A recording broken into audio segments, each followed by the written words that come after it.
Hello दोस्तों, स्वागत है आपका हमारे यूट्यूब चैनल पर। और आज मैं कहानी लेकर आई हूँ ढोल की पोल। दोस्तों, मेरा वीडियो अंत तक ज़रूर देखें और वीडियो कैसा लगा कमेंट में अपनी राय ज़रूर दें। मेरे चैनल को सब्सक्राइब और वीडियो को शेयर ज़रूर करें ताकि आप लोगों का सपोर्ट मुझे मिल सके। ढोल की पोल। एक बार एक जंगल में निकट दो राजाओं के बीच घोर युद्ध हुआ। एक जीता दूसरा हारा। सेनाएं अपने नगरों को लौट गईं, बस सेना का एक ढोल पीछे रह गया।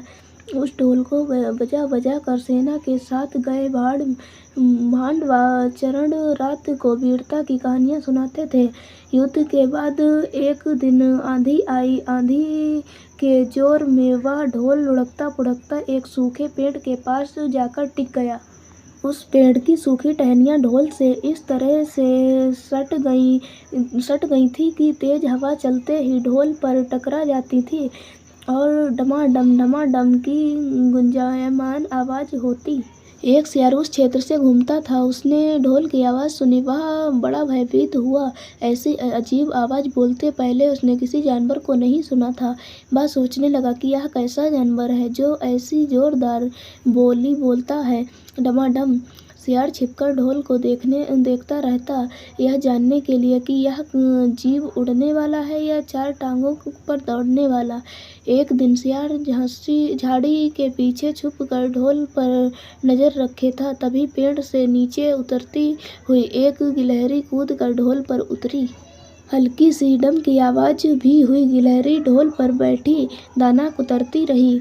सियार बड़बड़ाया, ओह, यह तो कोई हिंसक जीव नहीं है, मुझे भी डरना नहीं चाहिए। सियार फूंक फूंक कर कदम रखता ढोल के निकट गया। उसे सूंघा ढोल का। उसे ना कहीं सिर नजर आया और ना पैर। तभी हवा के झोंके से टहनियाँ ढोल से टकराईं। डम की आवाज़ हुई और सियार उछल कर पीछे जा गिरा। अब समझ गया। सियार उड़ने की कोशिश करता हुआ बोला, यह तो बाहर का खोल है, जीव इस खोल के अंदर है। आवाज़ बता रही है कि जो कोई जीव इस खोल के भीतर रहता है वह मोटा ताज़ा होना चाहिए, चर्बी से भरा शरीर। तभी ये डम की आवाज़ जोरदार बोली बोलता है।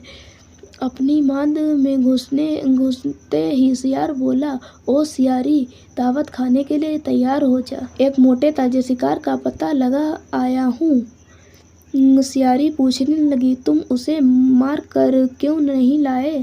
सियार ने उसे झिड़की दी, क्योंकि मैं तेरी तरह मूर्ख नहीं हूँ। वह एक खोल के भीतर छिपा बैठा है। खोल ऐसा है कि उसमें दो तरफ सूखी चमड़ी के दरवाजे हैं। मैं एक तरफ उसे हाथ डालकर उसे पकड़ने की कोशिश करता तो वह दूसरे दरवाजे से भाग जाता। चांद निकलने पर दोनों ढोल की ओर गए। जब निकट पहुंचा तो पहुंच ही रहे थे फिर हवा से टहनियाँ ढोल पर टकराईं और डम डम की आवाज़ निकली। सियार सियारी के कान में बोला, सुनी उसकी आवाज़? जरा सोच, जिसकी आवाज़ ऐसी गहरी है वह खुद कितना मोटा ताजा होगा।